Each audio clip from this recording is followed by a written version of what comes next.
Вообще историю представить очень сложно. Всегда нужно напрягать фантазию и привлекать знания, чтобы представить себе историческую эпоху. Феномен этой истории, да, Мусы Джалиля, Рахима Саттара, что это правда через творчество дошла до соплеменников, сограждан, до родины.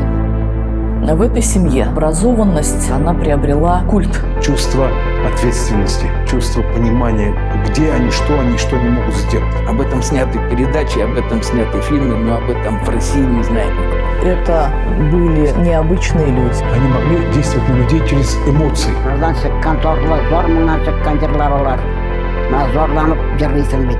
Татары ничего не знают о роли своих дедов в освобождении Франции. Очень сложно представить себя в тех условиях.